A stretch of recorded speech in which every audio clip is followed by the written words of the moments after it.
बिस्मिल्लाहिर्रहमानिर्रहीम। रब्बिश्रह ली सदरी व यस्सिर ली अमरी वहलुल उक़दतम मिन लिसानी यफ़क़हू क़ौली।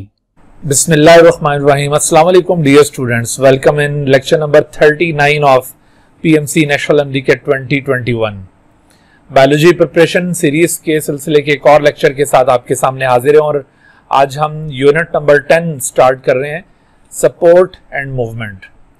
पीएमसी नेशनल एमडीके 2021 के सिलेबस कंटेंट्स में सपोर्ट एंड मूवमेंट के हवाले से जो टॉपिक्स इंक्लूड किए गए हैं उनमें आप देख रहे हैं कि ये पीएमसी के सिलेबस के अंदर 12th यूनिट है, लेकिन हम जिस तरतीब से चल रहे हैं उस तरतीब के लिहाज से हम ये 10th यूनिट के तौर पर इसको कवर कर रहे हैं। तो बहरहाल ये पीएमसी के सिलेबस में आपको 12th यूनिट के तौर पर सपोर्ट एंड मूवमेंट का यूनिट मिल रहा है और इसके अंदर आप देख रहे हैं कि कार्टिलेजेस, टाइप्स ऑफ मसल्स, उसमें ये तीनों टाइप्स आ जाएंगी मसल्स की, फिर उसके बाद structure of skeletal muscle, mechanism of skeletal muscle and contraction, types of joints और ये कुछ बोन प्रॉब्लम्स हैं जैसे गाउट और आर्थराइटिस। ये चीज़ें कवर करने को कहा गया है और इन्हीं के अगर आप लर्निंग ऑब्जेक्टिव्स देखें तो कार्टिलेज, मसल और बोन को डिफाइन करना है, explain the main characteristics of cartilage and bone along with the functions of both, compare the characteristics of smooth muscles, cardiac muscles and skeletal muscle और उसके बाद ultra structure skeletal muscle, describe the brief process of skeletal muscle contraction, classify the joints and define gout and arthritis। तो आप देखिए यहाँ पर ना कुछ चीज़ें इन्होंने मिस की हुई हैं, लेकिन वो चीज़ें बड़ी ज़रूरी हैं जो कि हमें कवर करनी है। मिसाल के तौर पर जैसे ये बोन और कार्टिलेज को तो कवर करने को कह रहे हैं, लेकिन स्केलेटन को इग्नोर कर दिया, स्केलेटन को यहाँ पर कवर करने को नहीं कहा गया, लेकिन साथ ही इन्होंने ये जॉइंट्स की क्लासिफिकेशन भी दे दी है। तो जब आप जॉइंट्स को कवर कर रहे होते हैं तो उसके बगैर, उस स्केलेटन को पढ़े बगैर आप जॉइंट्स को कवर नहीं कर सकते ना, तो इस वजह से आपको स्केलेटन भी कवर करना है।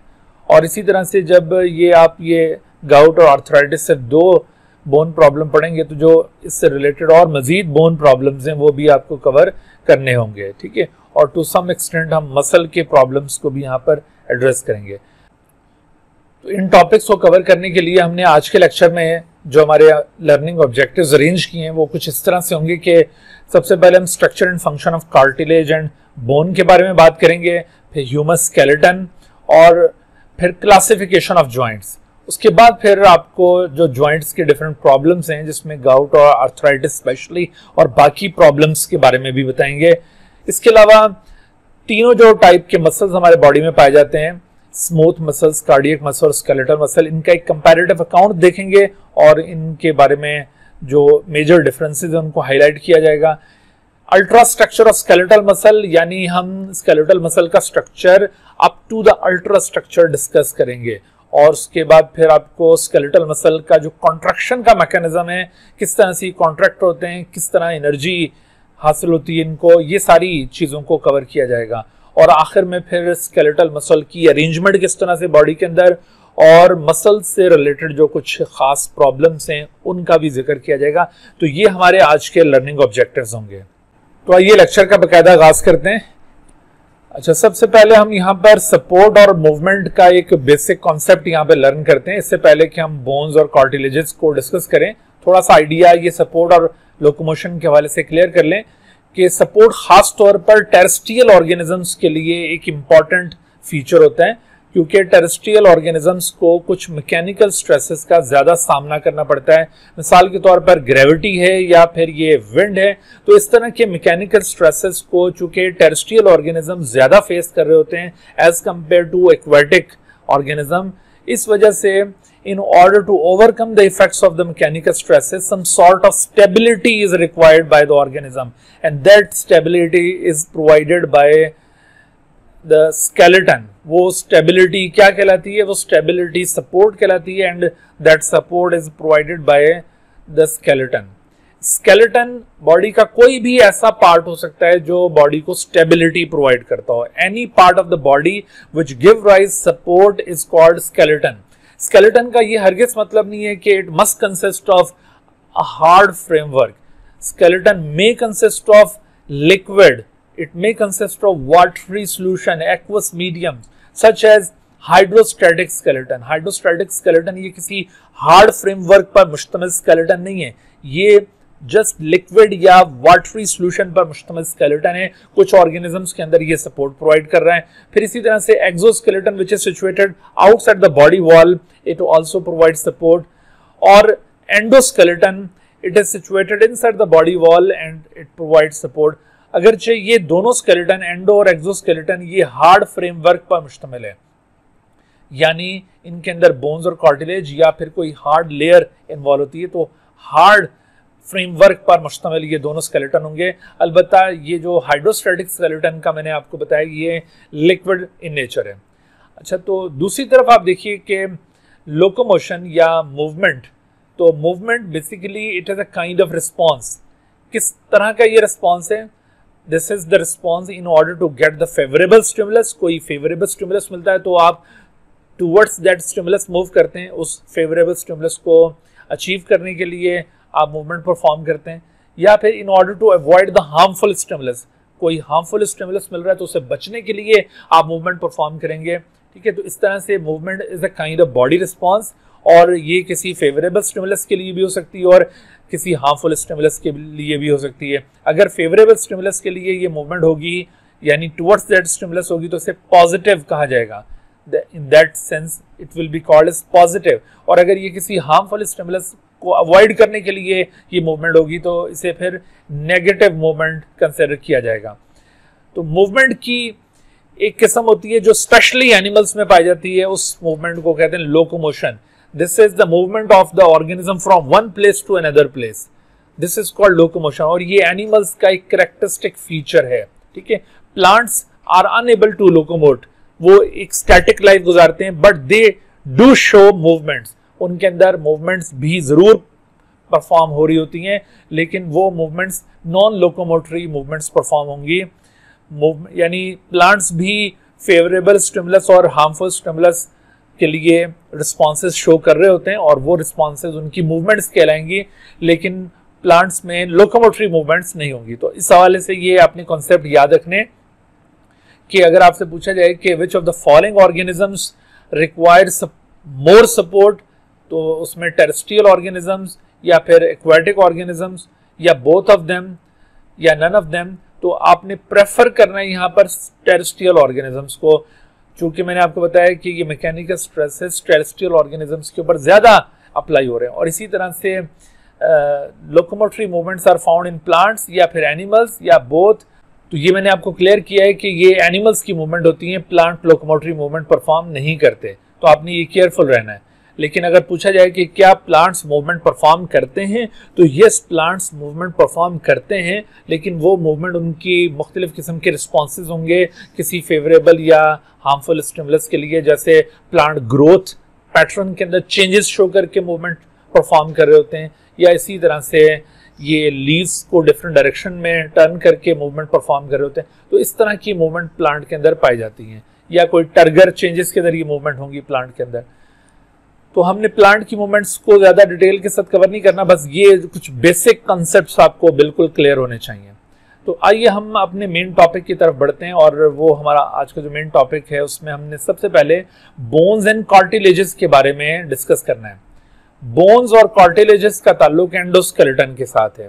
एंडोस्केलेटन, और जैसे ह्यूमन बॉडी में आपको बताया ना कि एंडोस्केलेटन पाया जाता है, तो हमारा मेन फोकस यहाँ पर ह्यूमन स्केलेटन को कवर करना है. और जाहिर है कि bone and cartilages are the elements of human skeleton. Bones और cartilages actually both of them are connective tissues. ये कनेक्टिव टिश्यूज की दो टाइप्स हैं. Bones and cartilages are types of connective tissues, और ये दोनों कनेक्टिव टिश्यूज एंडोस्केलेटन के अंदर इंक्लूड होते हैं. और एंडोस्केलेटन मैंने आपको बताया कि ये ऐसा स्केलेटन है विच is situated inside the body wall and it is originated from the mesoderm. यहाँ पर इसके ओरिजिन के हवाले से अक्सर सवाल बनता होता है कि एंडोस्केलेटन कहाँ से ओरिजिनेट होता है, तो यहाँ अक्सर गलती हो जाती है. एंडोस्केलेटन एंडोडर्म से ओरिजिनेट नहीं होता, ये मेसोडर्म से ओरिजिनेट होता है. तो आपने इसका ओरिजिन खास तौर पर माइंड में रखना है. अच्छा, तो सबसे पहले बोन का स्ट्रक्चर कवर करते हैं हम. बोन देखिए, इसे हम हार्ड कनेक्टिव टिश्यूज के तौर पर डिमॉन्स्ट्रेट कर सकते हैं. As compare to cartilage, bones are hard connective tissues. Bones की हार्डनेस में कौन से फैक्टर्स हैं जो कार्टिलेज के मुकाबले में बोन को हार्ड कनेक्टिव टिश्यू बना रहे हैं, इस बात को आपने आइडेंटिफाई करना है। बोन्स जो हमारे बॉडी के अंदर मेजर रीजन्स के अंदर प्रेजेंट हैं, जैसे खास तौर पर लिम्स की बोन, तो ऐसी बोन्स में या जो बड़ी बोन्स है हमारे बॉडी की, ऐसी बोन्स में आपको 3 रीजन्स नजर आएंगे बोन के अंदर। और वो 3 रीजन्स कौन से हैं, यानी आप देखिए कि बोन्स के एंड्स आपको थोड़ा सा ब्रॉड दिखाई देते हैं। The broader ends of the bones are called epiphysis, और जबकि दरमियान वाला रीजन, इन दोनों ब्रॉड एंड्स के दरमियान जितना भी रीजन होगा उसे कहा जाएगा डायाफाइसिस, या फिर इसको शैफ्ट ऑफ द बोन कहा जाता है। तो ये टर्म्स आपने याद रखनी है, खास तौर पर ये टर्म्स यूज हो रही हैं यहाँ पर फेडरल बोर्ड की बुक के अंदर, तो आपने इन टर्म्स को अच्छी तरह से माइंड में रखना है। Epiphysis are the ends of the bones, जो कि जनरली ब्रॉडर एंड्स होते हैं, जबकि दरमियान का जो नैरो रॉड लाइक पोर्शन होगा उसे डायाफाइसिस या शैफ्ट ऑफ द बोन कहा जाता है। अच्छा, इसके अलावा अगर हम बोन का क्रॉस सेक्शन कट करें, इस तरह जैसे ये सेक्शन आपको कट किया हुआ नजर आ रहा है, इस क्रॉस सेक्शन के अंदर बोन के कंपोनेंट्स को ऑब्जर्व करें तो हम बोन्स के कंपोनेंट्स को प्राइमरली 2 हिस्सों में डिवाइड कर सकते हैं। एक बहुत ही हार्ड लेयर होती है बोन की सरफेस जिसने ऑक्यूपाई की हुई होती है। This hard protective layer around the bone is called periosteum, और इस पेरियोस्टियम के अंदर जितना भी पोर्शन है बोन का उसको एंडोस्टियम कहा जाता है। तो ये एंडोस्टियम और पेरियोस्टियम ये प्राइमरी डिविजन्स होंगी बोन कंटेंट्स की। जितना भी बोन कंटेंट है primarily it is divided into periosteum and endosteum. ठीक है, पेरियोस्टियम और एंडोस्टियम ये 2 रीजन्स होंगे बोन के। पेरियोस्टियम हार्ड स्मूथ लेयर है which surrounds the bone, जबकि all the inner contents collectively called एंडोस्टियम। अच्छा, एंडोस्टियम को फर्दर फिर 2 हिस्सों में क्लासिफाई किया हुआ है। आउटर रीजन ऑफ द एंडोस्टियम जो कि कॉम्पैक्ट है उसे कॉम्पैक्ट बोन कहा जाता है, जबकि इनर रीजन ऑफ एंडोस्टियम जिसके अंदर छोटी छोटी कैविटीज मौजूद होंगी उसे स्पॉन्जी बोन कहा जाएगा। ठीक है, तो बास बच्चे ये समझ रहे होते हैं कि ये आउटर पोर्शन बोन का सारा कॉम्पैक्ट बोन और अंदर वाला रीजन सारा स्पॉन्जी बोन है, तो ऐसा नहीं है। आपने जरा केयरफुल रहना है। यहाँ पर आउटर रीजन को पेरियोस्टियम कहा जाता है, ठीक है, और अंदर वाले रीजन को एंडोस्टियम, और एंडोस्टियम में फिर ये कॉम्पैक्ट बोन और स्पॉन्जी बोन 2 रीजन्स आ जाएंगे। फर्क ये होगा, कॉम्पैक्ट बोन के अंदर कोई कैविटीज नहीं होंगी, ये बिल्कुल कॉम्पैक्ट होगी, स्मूथ होगी, जबकि ये जो स्पॉन्जी बोन है, स्पॉन्जी बोन कैविटीज पर मुश्तमिल होती है। इसके अंदर रेड बोन मैरो उन कैविटीज के अंदर भरा हुआ होता है, तो कैविटीज की मौजूदगी की वजह से आप इसको स्पॉन्जी बोन कहेंगे। ठीक है, कॉम्पैक्ट बोन अलबत्ता ये पेरियोस्टियम के साथ रिजेंबल जरूर करता है।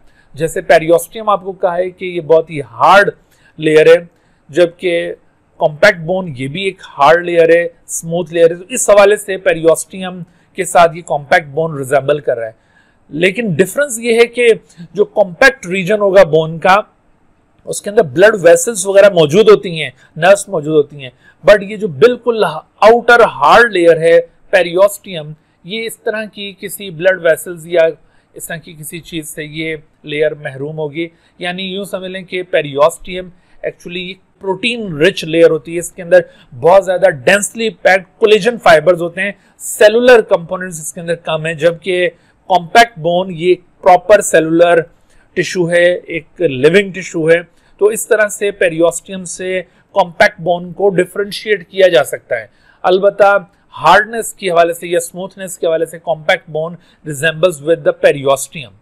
तो अगर आपसे ये सवाल पूछा जाए कि periosteum is more closely related with compact bone या स्पॉन्जी बोन, या बोथ ऑफ देम या नन ऑफ देम, तो अब ये पेरियोस्टियम को कॉम्पैक्ट बोन के साथ रिलेटेड जरूर कंसिडर कर सकते हैं, but actually periosteum and compact bone are not substitute terms, they are not alternatives to each other. ये दोनों अलग अलग टर्म्स हैं।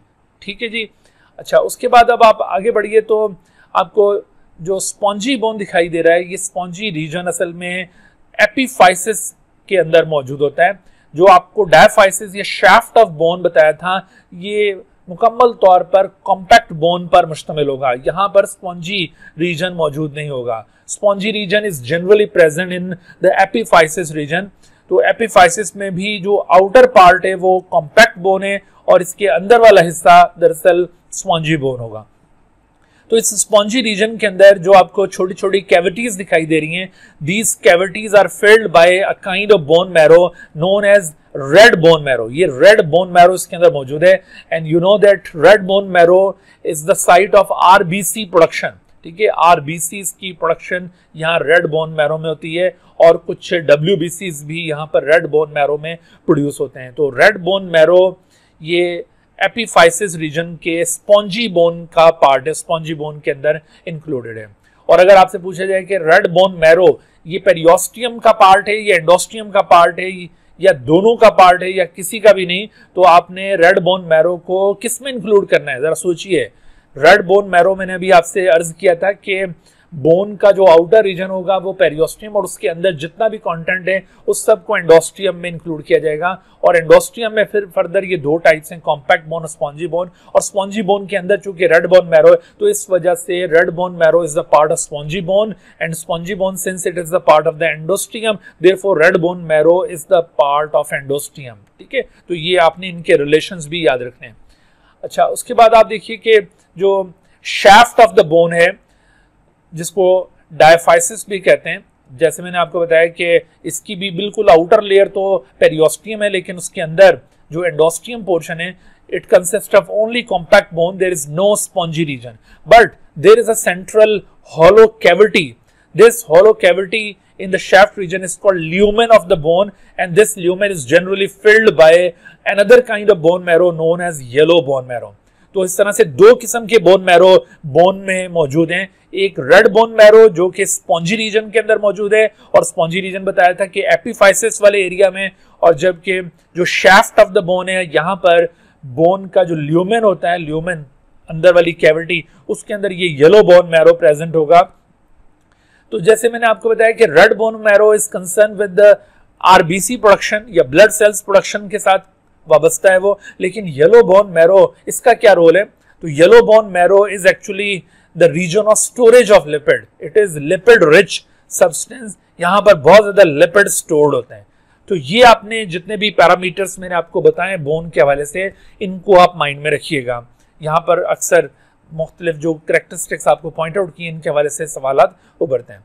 अच्छा, तो ये तो मैंने अभी आपको जो स्ट्रक्चर एक्सप्लेन किया है बोन का, ये स्ट्रक्चर दरअसल ग्रॉस स्ट्रक्चर कहलाएगा। लेकिन अगर हम इसका माइक्रोस्कोपिक स्ट्रक्चर ऑब्जर्व करें, यानी कोई किसी भी रीजन से बोन टिश्यू को लेकर उसका माइक्रोस्कोपिक एग्जामिनेशन करें, तो इसका माइक्रोस्कोपिक या हिस्टोलॉजिकल स्ट्रक्चर कुछ इस तरह से दिखाई देगा कि एक्चुअली बोन एक प्रोटीनेशियस मैट्रिक्स पर मुश्तमिल होती है, चाहे वो पेरियोस्टियम पार्ट हो यानी बाहर वाला या एंडोस्टियम पार्ट हो अंदर वाला, दोनों केसेस में आपको एक बोन मैट्रिक्स मिलेगा which is composed of collagen fibres, mainly collagen fibres, और इसके साथ साथ इस कोलेजन फाइबर्स के साथ साथ यहाँ पर मिनरल मैटर भी मौजूद होता है। मिनरल फॉस्फेट्स बहुत ज्यादा इसमें मौजूद होंगे, कैल्शियम इसके अंदर बहुत ज्यादा मौजूद होंगे। यूं समझ लो कि ये जो बोन मैट्रिक्स है, बोन मैट्रिक्स में कैल्शियम और फॉस्फेट्स तकरीबन कोई 65% के करीब मौजूद हैं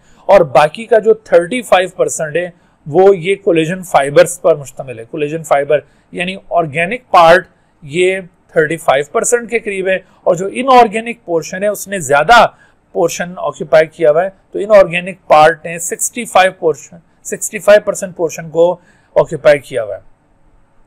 ठीक है भाई, तो ये bone matrix collagen fibres, calcium और फॉस्फेट्स यानी इनऑर्गेनिक मिनरल्स पर मुश्तमिल एक मैट्रिक्स था और इस मैट्रिक्स के अंदर कोलेजन फाइबर्स बहुत ज्यादा डेंसली पैक्ड होते हैं, डेंसली पैक्ड। लेकिन इस कोलेजन फाइबर्स के और ये इनऑर्गेनिक मिनरल्स के इस मैट्रिक्स के अंदर छोटी छोटी कैविटीज बनी हुई होती हैं। Those cavities are called lacunae. उन कैविटीज को क्या कहते हैं? Lacunae. Lacunae cavities actually contain bone cells, इसके अंदर बोन सेल्स मौजूद हैं और वो बोन सेल्स क्या कहलाते हैं? Those bone cells are called osteocytes. Osteocytes को मैच्योर बोन सेल्स भी कहा जाता है। असल में बोन के साथ 3 किस्म के सेल्स एसोसिएटेड हैं। एक ऑस्टियोसाइट्स हैं जिनको मैच्योर बोन सेल्स कहा जाता है। इसके अलावा आपने ये ऑस्टियोब्लास्ट नाम भी याद रखना है, ये बोन फॉर्मिंग सेल्स कहलाते हैं, या फिर इनको समटाइम फिब्रोब्लास्ट भी कहा जाता है क्योंकि ये फाइबर्स, कोलेजन फाइबर्स को सिक्रीट करते हैं। इसके साथ साथ ये मिनरल की डिपोजिशन करते हैं। मिनरल डिपोजिशन के प्रोसेस को बोन डेपोजिशन कहते हैं। तो यानी ये ऑस्टियोब्लास्ट बोन डेपोजिशन एक्टिविटी में इन्वॉल्व हो रहे हैं। मिनरल्स की जो डेपोजिशन होती है उसको ऑस्टियोब्लास्टिक एक्टिविटी भी कहा जाता है। तो इन सेल्स को खासतौर पर याद रखना है। फिर उसके बाद तीसरे किस्म के जो सेल्स बोन के साथ एसोसिएटेड हैं वो ऑस्टियोक्लास्ट हैं, यानी किसी जगह पर अगर कोई ऑलरेडी कार्टिलेज मौजूद है उसको डिसॉल्व करके बोन की तामीर करनी है तो कार्टिलेज को डिसॉल्व करने का काम ये ऑस्टियोक्लास्ट करेंगे। या फिर इसी तरह से अगर कहीं फ्रैक्चर हो गया और ऑलरेडी कोई बोन मौजूद है तो उस जगह पर भी पहले बोन को डिसॉल्व किया जाता है। तो ये बोन डिसॉल्व करने का काम ऑस्टियोक्लास्ट करते हैं। इसी वजह से इनको बोन डिसॉल्विंग सेल्स भी कहा जाता है। और बोन डिसॉल्व करने के दौरान चूंकि बोन में मौजूद मिनरल्स को ये रिलीज करवा रहे होते हैं तो इस तरह से ये डीमिनरलाइजेशन एक्टिविटी में पार्टिसिपेट कर रहे हैं। ठीक है, तो डीमिनरलाइजेशन एक्टिविटी वैसे भी थ्रू आउट द लाइफ चलती रहती है। जैसे हमारे ब्लड के अंदर अगर कैल्शियम फॉस्फेट ज्यादा होने लगे तो उनको डिपॉजिट करवा दिया जाता है और अगर कम होने लगे तो बोन में से उनको निकाल कर ब्लड में रिलीज किया जाता है। तो इस तरह से ऑस्टियोब्लास्टिक और ऑस्टियोक्लास्टिक एक्टिविटीज ये रूटीन में चलती रहती हैं। बट जो मैच्योर बोन सेल्स हैं वो ऑस्टियोसाइट्स हैं। ठीक है, अच्छा यहाँ पर मैं मजीद ये जो बोन टिश्यू है इसको एक्सप्लेन करने से पहले यहाँ पर एक और पॉइंट की तरफ आपकी तवज्जो दिलाना चाहता हूँ। आपने कैल्सीटोनिन और पैराथॉर्मोन ये 2 हार्मोन्स पढ़े होंगे और अभी हम आगे हार्मोन्स में इनको दोबारा रिव्यू भी करेंगे। एक हार्मोन है कैल्सीटोनिन और दूसरा हार्मोन है पैराथॉर्मोन। एक ये थायराइड ग्लैंड से सिक्रीट होता है कैल्सीटोनिन और दूसरा पैराथॉर्मोन ये दरअसल पैराथायरॉयड ग्लैंड से सिक्रीट होने वाला हार्मोन है। And both of them are concern with the maintenance of calcium level in the blood. तो कैल्सीटोनिन अगर ब्लड के अंदर कैल्शियम ज्यादा हो तो कैल्शियम को कम करता है। कैसे कम करता है? ये दरअसल बोन के अंदर कैल्शियम को डिपॉजिट करवाता है। यानी actually calcitonin promote the osteoblastic activity. Okay, और इसी तरह से पैराथॉर्मोन अगर ब्लड में कैल्शियम लेवल ड्रॉप्ड हो तो उनको उसको ये इंप्रूव करता है। कैसे इंप्रूव करता है? Bye releasing the calcium from the bone. क्योंकि बोन्स जो होती है ना हमारी, ये कैल्शियम की रिपोजिटरीज हैं। रिपोजिटरी का मतलब होता है स्टोर हाउस। तो ये कैल्शियम की रिपोजिटरीज हैं, ये स्टोर हाउस हैं कैल्शियम का। तो बोन को कैल्शियम रिपोजिटरी कंसिडर किया जाता है। तो वहां से कैल्शियम को रिलीज करने का काम कौन सा हार्मोन करवाएगा? पैराथॉर्मोन। तो इस तरह से ब्लड कैल्शियम लेवल इंप्रूव होना शुरू हो जाएगा। तो इसका मतलब है कि पैराथॉर्मोन कौन सी एक्टिविटी को प्रमोट करता है? पैराथॉर्मोन एक्चुअली ऑस्टियोक्लास्टिक एक्टिविटी को प्रमोट करता है। तो आपने इन दोनों हार्मोन्स का रिलेशन भी बोन के साथ यहाँ पर याद रखना है। अगरचे हम ये हार्मोन्स वाले पोर्शन में जाकर दोबारा से पढ़ेंगे, लेकिन चूंकि यहाँ पर जिक्र हो रहा है तो आपको ये एंट्री टेस्ट में ग्रिप करने के लिए डिफरेंट जो टॉपिक्स हैं उनको इंटीग्रेट करना आना चाहिए।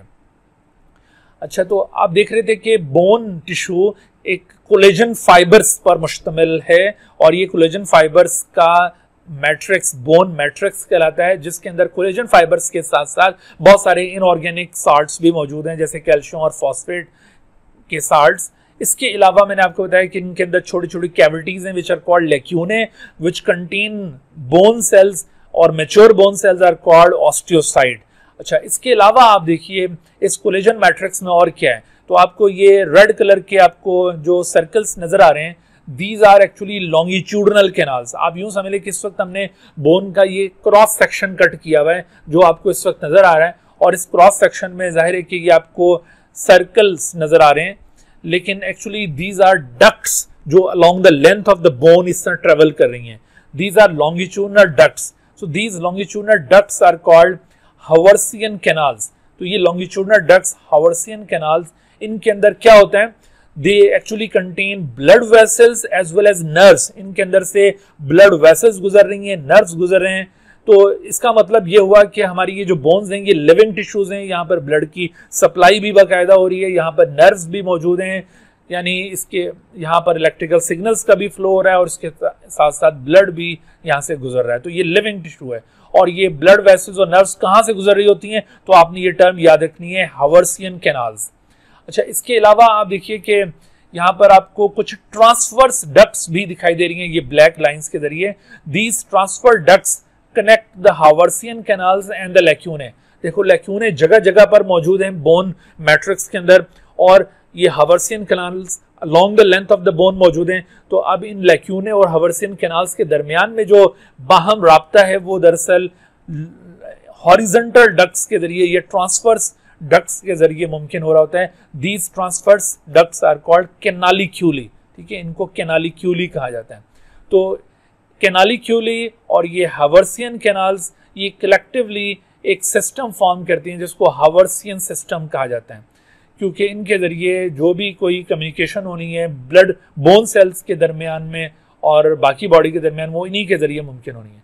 अच्छा, तो ये जो आप एक स्पेसिफिक रीजन देख रहे हैं, इस स्पेसिफिक रीजन के अंदर few lacunae, few Haversian canals and canaliculi are there, और it is occupied by a bone matrix. इस पूरे यूनिट को कहा जाता है ऑस्टियोन।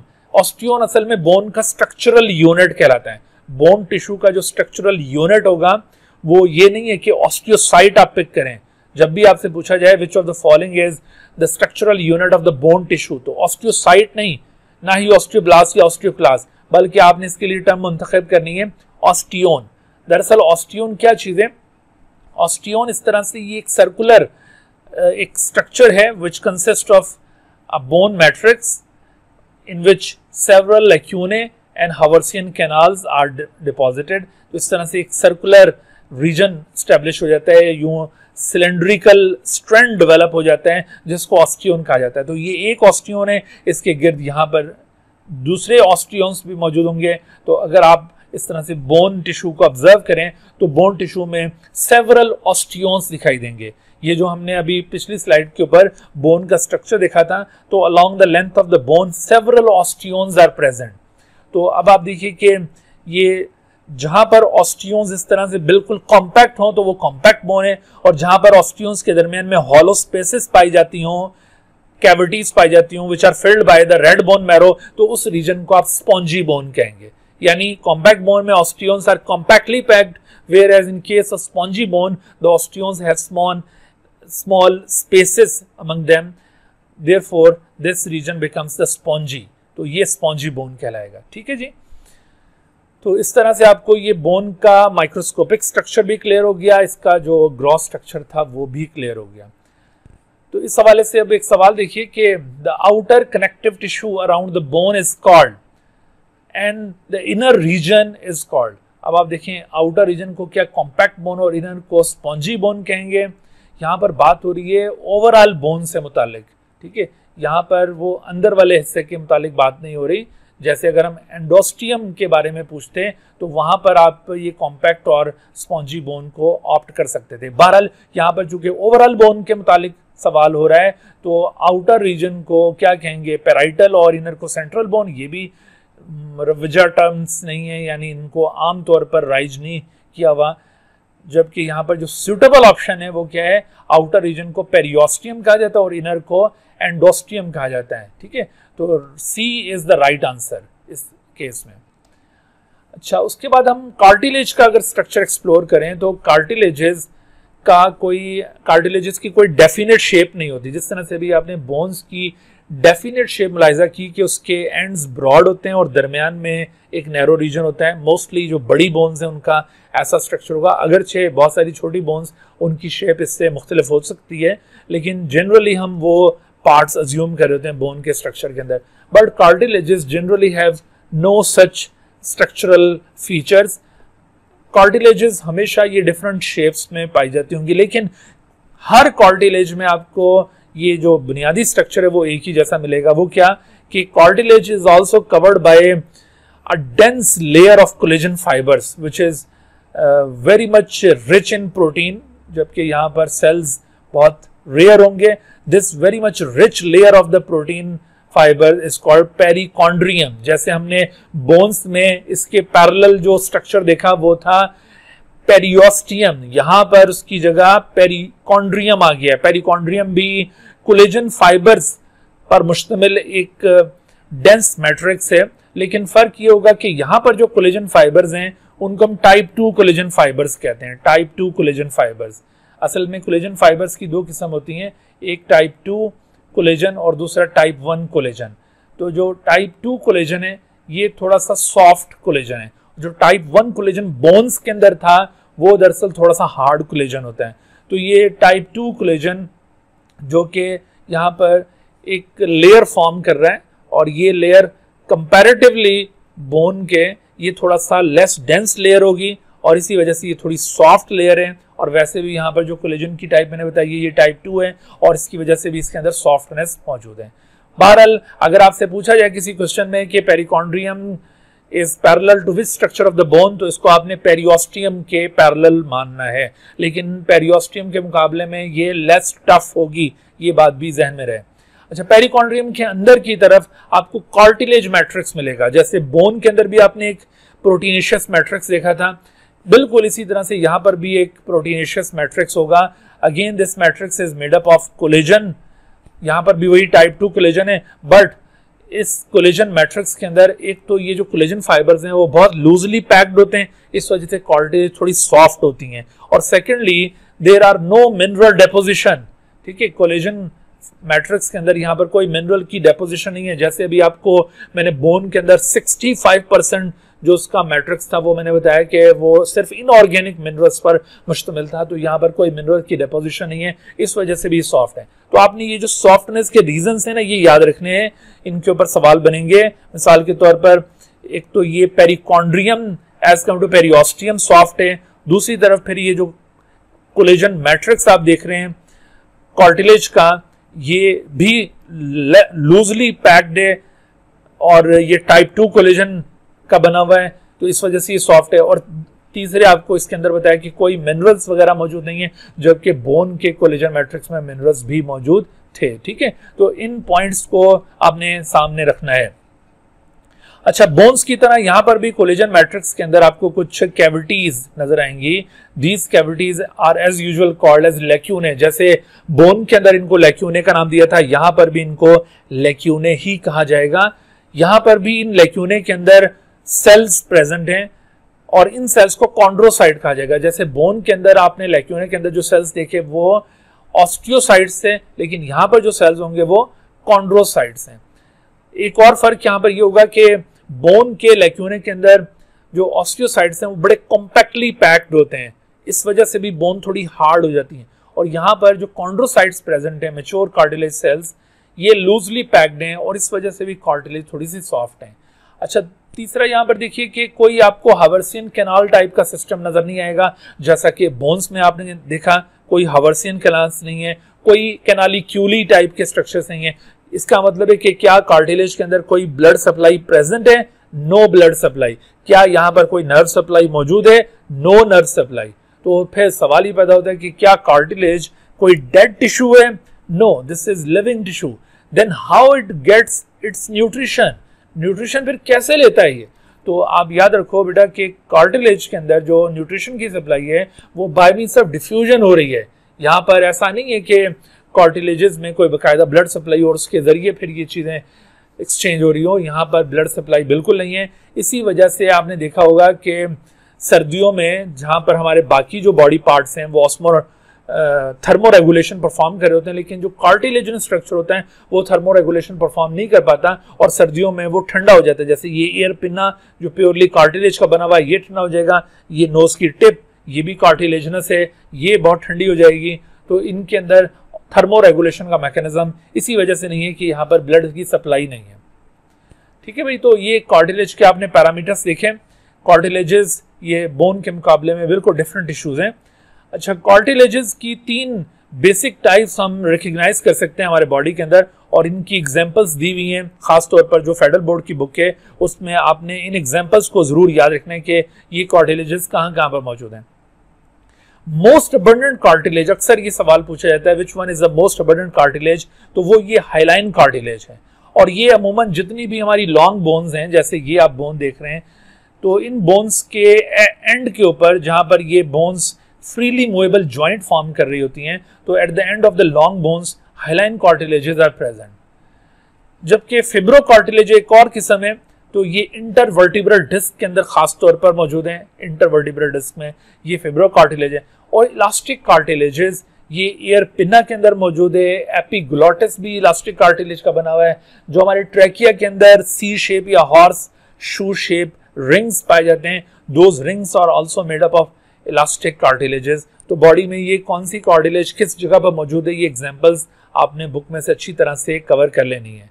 ठीक है बच्चों, तो इस तरह से बोन और कार्टिलेज का ये स्ट्रक्चर यहाँ पे कवर हो जाता है। अच्छा, आगे हम बढ़ते हैं। तो एक सवाल हमारे सामने आ रहा है कि cartilage matrix is covered by a dense layer of collagen fibres called. तो यहाँ पर एक dense layer of collagen fibre आपको अभी बताई थी कार्टिलेज मैट्रिक्स के गिर्द, जो से पेरियोस्टियम के साथ कंपैटिबल बना रही थी। तो यहाँ पर पेरियोस्टियम आंसर तो हरगिज नहीं होगा, क्योंकि ये बोन की आउटर लेयर होती है। यहाँ पर कॉन्ड्रोसाइट भी नहीं होगा, ये तो कार्टिलेज सेल्स होते हैं। एपिफाइसिस भी बोन के एंड्स को कहा जाता है। यहाँ पर सूटेबल टर्म क्या है, पेरिकॉन्ड्रियम। तो पेरिकॉन्ड्रियम इज राइट आंसर। एक और सवाल देखिए कि hyaline cartilage is found at the end of the long bones and in the nose at larynx end. अब देखो, मैंने आपसे कहा था कि आपने इनकी एग्जांपल्स याद रखनी है कि नोज के अंदर, लैरिंक्स के अंदर, ठीक है, और इसके साथ साथ ये and of the long bones. बाकी और कहां पर है? क्या इन द ईयर फ्लैप ये हाइलाइन कार्टिलेज मौजूद है, ईयर फ्लैप? अच्छा, या फिर इन द ट्रैकिया ये हाइलाइन कार्टिलेज मौजूद है? अच्छा सॉरी, मैं भी आपको वो इलास्टिक कार्टिलेज यहाँ पर ट्रैकिया के अंदर बता गया। तो ट्रैकिया के अंदर एक्चुअली इलास्टिक कार्टिलेज नहीं बल्कि हाइलाइन कार्टिलेज मौजूद है। तो यहाँ पर सही आंसर ये ट्रैकिया होगा। बिटवीन द वर्टिब्री ये फिब्रोकार्टिलेज हैं, एयर पिना में इलास्टिक थी, यहाँ पर बी के अंदर एक्चुअली हाइलाइन कार्टिलेज मौजूद है। तो राइट आंसर ये होगा। और ये आपने थोड़ा सा क्लियर कर लेना है, मैंने शायद पहले गलती से आपको ट्रैकिया के अंदर इलास्टिक कार्टिलेज बता दिया। तो ट्रैकिया में जो C shape, horse shoe shape rings मौजूद हैं, वो असल में हाइलाइन कार्टिलेज के बने हुए हैं। अच्छा, उसके बाद हम आगे बढ़ते हैं ह्यूमन स्केलेटन। तो मैंने जैसे अभी आपसे अर्ज किया था कि पीएमसी ने अपने सिलेबस के अंदर ह्यूमन स्केलेटन का टॉपिक इंक्लूड नहीं किया, लेकिन टाइप्स ऑफ जॉइंट्स को शामिल किया हुआ है। तो टाइप्स ऑफ जॉइंट्स बगैर स्केलेटन के आप कवर कर ही नहीं सकते, क्योंकि ये जॉइंट्स के वाले से जो सवाल पूछे जाते हैं उनमें बोन्स के रेफरेंस से वो सवाल आते हैं कि फला बोन के दरमियान जो जॉइंट है वो कौन सा है। तो जब आपको बोन्स का आइडिया नहीं होगा, जब आपको स्केलेटन का आइडिया नहीं होगा, तो आप फिर वो जॉइंट्स की टाइप्स को कैसे अंडरस्टैंड कर सकते हैं। तो इसलिए आपको ह्यूमन स्केलेटन भी अच्छी तरह से कवर करना है। अच्छा, इस वक्त आपको देखिए ये ह्यूमन स्केलेटन शो किया जा रहा है। तो यहाँ पर एक सवाल मैं आपसे पूछ सकता हूँ कि ये जो आपको लेफ्ट साइड पे ह्यूमन स्केलेटन की डायग्राम नजर आ रही है, ये स्केलेटन का कौन सा व्यू है? डॉर्सल है, वेंट्रल है, या सुपीरियर है, या इंफीरियर व्यू है? कौन सा व्यू है? क्योंकि अब ये इसका ताल्लुक, ये जो हम ह्यूमन स्केलेटन पढ़ रहे हैं, इसका ताल्लुक एनाटॉमी के साथ है। और एनाटॉमी में ये मुख्तलिफ टर्म्स यूज की जाती हैं सवालों के अंदर, इनका आपको इदराक होना चाहिए।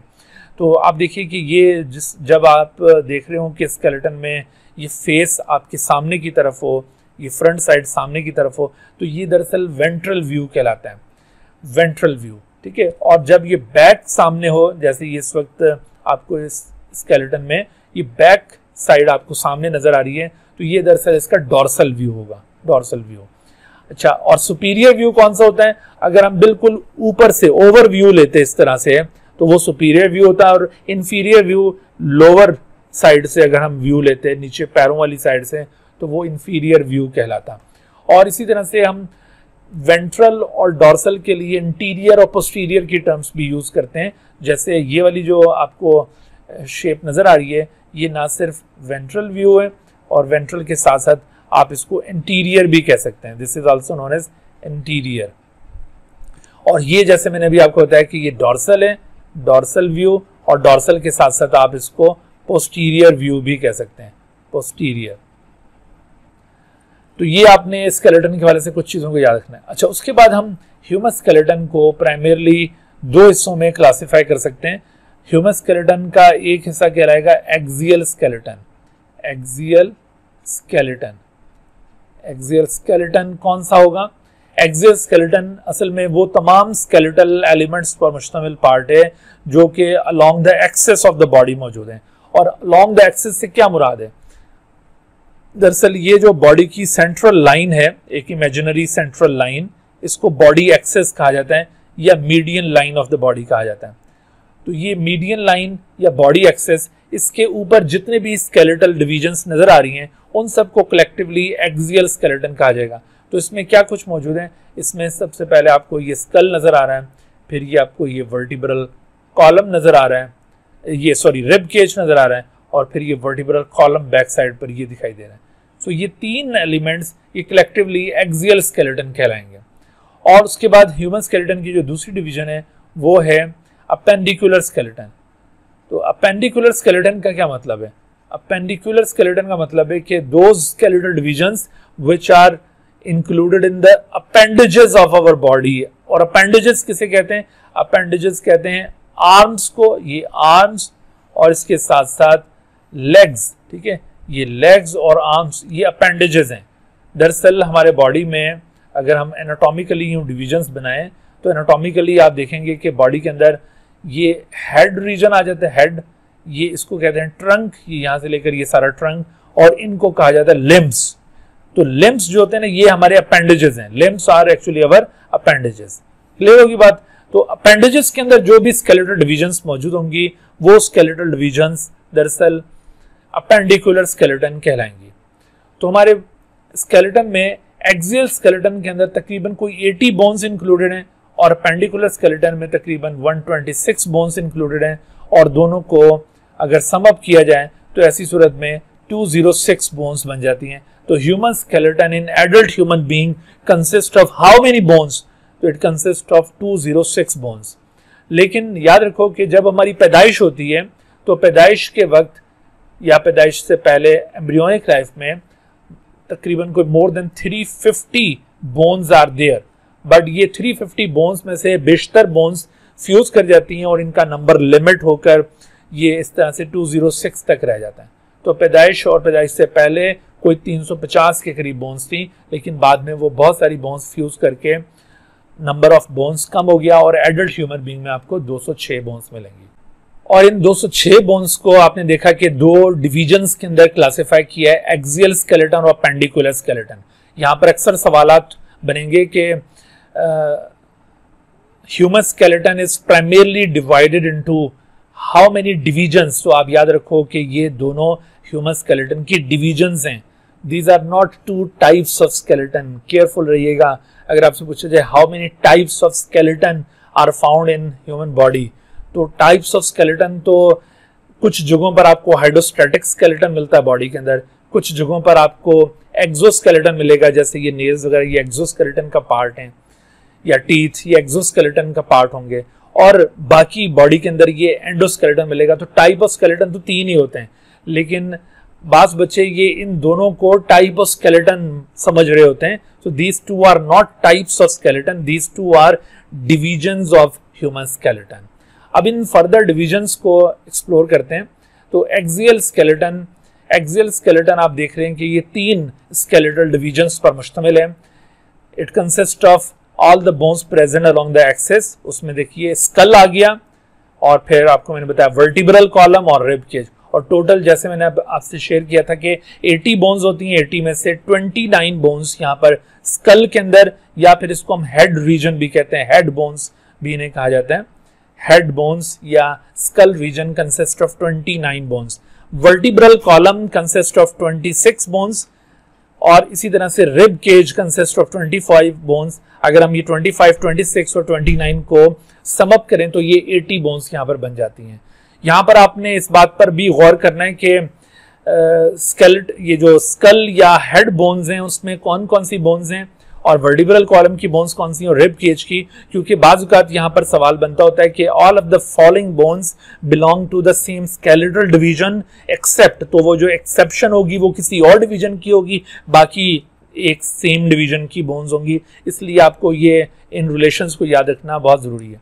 उसके बाद फिर देखो appendicular skeleton which consist of all the bones present in the appendages, या इनको आप कह लें कि in the limbs and girdles। तो लिम्स और गर्डल्स के अंदर जो बोन्स हैं उनको अपेंडिकुलर स्केलेटन में शुमार किया गया है। इसको फर्दर हमने दो डिविजन्स में डिवाइड किया है, एक अपर लिम्ब और पेक्टोरल गर्डल और दूसरा lower limb and pelvic girdle. Upper limb and pectoral girdle में दो बोन्स ज्यादा हैं, यहाँ 64 हैं और यहाँ पर 62 हैं। ठीक है, तो अब इन बोन्स को फर्दर डिटेल के साथ देखते हैं हम। यहाँ पे आप देख रहे हैं कि स्कल बोन्स या इसको आप हेड बोन्स भी कह सकते हैं, हेड बोन्स। तो स्कल बोन्स या हेड बोन्स कौन कौन सी हैं? इसमें 4 टाइप्स की बोन्स पाई जाती हैं। स्कल या हेड के अंदर 4 किस्म की बोन्स हैं। टोटल नंबर ऑफ बोन्स 29 है, but these 29 bones can be divided into 4 categories. Number 1, cranial bones that form the cranium of the body. इससे क्या बन रहा है? इससे cranium constitute हो रहा है। cranium का मतलब है brain box, जबकि facial bones that form the face, ये face को फॉर्म करती हैं। ear ossicles जो कि middle ear के अंदर मौजूद है, middle ear ossicles इन्हें कहा जाता है। ये middle ear के अंदर मौजूद bones हैं, तो इनको मिडल ईयर बोन्स भी कहा जाता है। और जबकि हेवॉइड, तो हेवॉइड ये बेस ऑफ द स्कल में ये बोन मौजूद होती है, बेस ऑफ स्कल। तो बाज़-औक़ात इस बोन को नेक में शुमार कर दिया जाता है, इस बोन को नेक में, और इसी वजह से बाज बुक्स के अंदर आपको स्कल बोन्स या हेड बोन्स का नंबर 29 के बजाय 28 मिलेगा। ठीक है, जैसे केपीके की बुक में ये 28 बोन्स इसको लिखा हुआ है और हवाइड बोन को नेक में शुमार किया हुआ है। लेकिन अगरचे चलें ये नेक में इसको हम इंक्लूड कर लेते हैं, लेकिन नेक का जो सही रिलेशन है वो वर्टिब्रल कॉलम के साथ है। नेक वर्टिब्रल कॉलम पर मुश्तमिल होती है।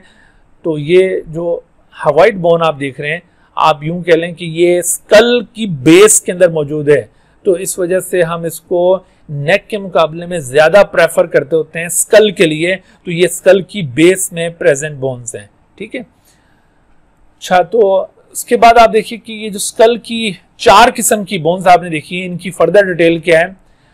अल्लाह ताला ने हमारी आसानी के लिए इनमें से बाज बोन्स को पेयर्ड बनाया ताकि हमें बहुत ज्यादा नाम याद ना करना पड़े। तो क्रेनियल बोन्स जो कि टोटल 8 बोन्स हैं, लेकिन इनमें से 2 बोन्स पेयर्ड हैं, और ये पेयर्ड बोन्स कौन कौन सी हैं? एक इनमें पैराइटल बोन है और दूसरी टेम्पोरल बोन। जैसे आपको ये नजर आ रहा है, पैराइटल बोन ये बिल्कुल टॉप के ऊपर पैराइटल बोन ये पेयर्ड है, एक इस साइड पर, दूसरी साइड पर, और दूसरी टेम्पोरल बोन जो हमारी ये कानों से ऊपर की तरफ मौजूद है, दिस इज टेम्पोरल बोन, ये भी पेयर्ड बोन है। अदरवाइज जो अनपेयर्ड बोन्स हैं, अनपेयर्ड बोन्स में कौन कौन सी बोन्स आ जाती हैं? उसमें एक फ्रंटल बोन इंक्लूडेड है जो सामने की तरफ है, फोरहेड बोन भी इसको कहा जाता है, और फिर इसी तरह से ऑसिपिटल बोन है जो कि हमारे स्कल में बिल्कुल बैक साइड पे मौजूद है। फिर इसके अलावा स्फीनॉइड बोन है, स्फीनॉइड बोन ये eight the base of cranium मौजूद होगी, और ethmoid bone this is also present at the base of cranium.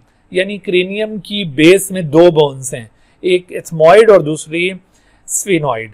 Ethmoid ये फ्रंट साइड पर है, यानी वेंट्रल साइड पर है, एंटीरियर साइड पर है, और जबकि स्फीनॉइड थोड़ा सा पोस्टीरियर साइड पर मौजूद है। इसी तरह से फ्रंटल बोन ये इंटीरियर है और ऑसिपिटल पोस्टीरियर है। पैराइटल बिल्कुल सुपीरियर बोन है और टेम्पोरल बोन ये थोड़ी इंफीरियर है। ये आपने इंफीरियर, सुपीरियर, लेटरल ये वाली टर्म्स भी आपने याद रखनी है। अच्छा, जैसे मैं आपसे पूछता हूँ कि which of the following bones are lateral bones of the cranium, तो क्रेनियम की लेटरल बोन्स किसको कहा जाएगा? तो लेटरल बोन्स में आपने ये टेम्पोरल बोन को खास तौर पर लेटरल बोन सपोज करना, ये इस साइड पर और इस साइड पर ये टेम्पोरल बोन्स मौजूद हैं, तो ये लेटरल साइड्स कहलाती हैं। जबकि पैराइटल अगरचे इसका कुछ हिस्सा लेटरल है, लेकिन एक्चुअली पैराइटल ऊपर सुपीरियर रीजन को भी कवर करी है, तो इस वजह से पैराइटल बोन को बजाय लेटरल कहने के सुपीरियर ज्यादा कॉल किया जाता है। तो ये अपने रिलेशन जरूर याद रखने, बार बार मैं आपसे कह रहा हूं कि इन रिलेशंस के हवाले से वर्डिंग यूज की जाएगी और वहां पर गलती का बहुत चांस होता है। ओके, अच्छा, उसके बाद आप देखिए कि जो क्रेनियल बोन्स के बाद दूसरी बोन्स आपको मैंने बताई हैं, फेशियल बोन्स दूसरी कैटेगरी है फेशियल बोन्स की। इसमें टोटल 14 बोन्स हैं और इन 14 बोन्स में से 6 पेयर्ड हैं और 2 अनपेयर्ड हैं। पहले जरा अनपेयर्ड बोन्स देख लीजिए कौन कौन सी हैं। एक है वोमर और दूसरी मैंडिबल। यहां पर आपको मैंडिबल तो नजर आ रही है, मैंडिबल जो कि ये आपको चिन के अंदर नजर आ रही है, इसको चिन बोन भी कहा जाता है। देखो जो मैं आपको बोन्स की लोकेशंस बता रहा हूँ ना, इन लोकेशन के लिहाज से भी क्वेश्चन हो सकते हैं कि which of the following bone is present in the forehead या which of the following bone is present in the chin. तो आपको इस तरह से लोकेशन के लिहाज से इनके नाम पता होने चाहिए। तो मैंडिबल एक सिंगल बोन है और ये याद रखो कि हमारी स्कल की बोन्स में से वाहिद बोन है जो मूवेबल है, यानी आप देखिए कि बाकी कोई भी बोन मूवेबल नहीं है। उन सब के दरमियान इमूवेबल जॉइंट्स मौजूद होते हैं जिन्हें स्विचर्स कहा जाता है। Sutures are the kind of fibrous joints, these are the kind of fibrous joints. और ये जो फिब्रस जॉइंट्स होते हैं, फिब्रस जॉइंट्स, ये जॉइंट्स दरअसल इमूवेबल जॉइंट्स होते हैं। तो ये बाकी सारी बोन्स के दरमियान स्विचर्स मौजूद हैं, लेकिन आपको मैंडिबल ये मूविंग बोन नजर आएगी। हम जब ये बात कर रहे होते हैं तो ये मैंडिबल बार बार मूव कर रहा होता है। तो आपने देखा कि फेशियल बोन्स में मैंडिबल तो यहां पर सामने नजर आ रही है, but where is the vomer, vomer यहां नजर नहीं आ रही। तो actually vomer is situated in the nasal cavity, it is actually present at the base of the nasal cavity. आप इसकी लोकेशन याद कर लें, वोमर ये बेस ऑफ नेजल कैविटी में मौजूद है, बेस ऑफ नेजल कैविटी। अभी आपने लर्न करना है कि नेजल कैविटी में कौन कौन सी बोन्स पाई जाती हैं। तो आपको एक बोन पता चल गई है, eight the base of the nasal cavity vomer bone मौजूद है जो कि सिंगल बोन है, पेयर्ड नहीं है।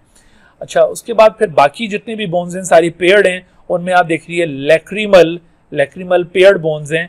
लैक्रिमल असल में ये आई ऑर्बिट के अंदर पाई जाती है ये bone, it is present at the lower rim of eye orbit. देखो जो आई ऑर्बिट है ना, आई ऑर्बिट, इसका ये जो लोअर और लेटरल रिम है ये दरअसल लैक्रिमल का बना हुआ है। जो आई ऑर्बिट का अपर रिम था वो तो ये आपने फ्रंटल बोन पर मुश्तमिल देखा था। फ्रंटल बोन ने इस आई ऑर्बिट का अपर रिम फॉर्म किया है। आई ऑर्बिट से क्या मुराद है? ऑर्बिट का मतलब है कि ये हमारी आंख के अंदर जो कैविटी बनी हुई है ना, this cavity is the I orbit. जैसे आपको ये यहाँ पे नजर आ रही है, दिस इज आई ऑर्बिट, और इसका ये upper rim, this is composed of frontal bone जो कि क्रेनियल बोन थी, और जबकि लोअर रिम ये लैक्रिमल बोन से बना हुआ दिखाई दे रहा है। उसके बाद जाइगोमैटिक, लैक्रिमल के साथ ही आपको ये ग्रीन कलर में जाइगोमैटिक नजर आ रही है। इसको चीक बोन भी कहते हैं, चीक, क्योंकि ये हमारी चीक्स में मौजूद है। हमारी चीक का ये हिस्सा जो थोड़ा उभरा हुआ होता है ये दरअसल इसी जाइगोमैटिक की वजह से। और उसके बाद फिर आप देखिए जाइगोमैटिक के बाद नेजल बोन और inferior concha, both of them are present in the nasal cavity. ये भी नेजल कैविटी में मौजूद हैं। नेजल कैविटी में इनकी लोकेशन क्या होगी? तो असल में देखो जो नेजल बोन है ये तो ये जो अपर फ्रंट या superior part of nasal cavity इसको फॉर्म कर रहे हैं, superior part of nasal cavity. और इनफैक्ट जो हमने नेजल सेप्टम पढ़ा था which divides the nasal cavities into two halves, that nasal septum is also consist of this nasal septum also consists of nasal bone। ये भी nasal bone का part है nasal septum। जबकि inferior concha forms the lateral and posterior walls of nasal cavity। lateral और posterior walls of nasal cavity inferior concha से बनी हुई है। nasal bone ने सुपीरियर पार्ट को और नेजल सेप्टम को फॉर्म किया है, जबकि base of the nasal cavity is composed of vomer.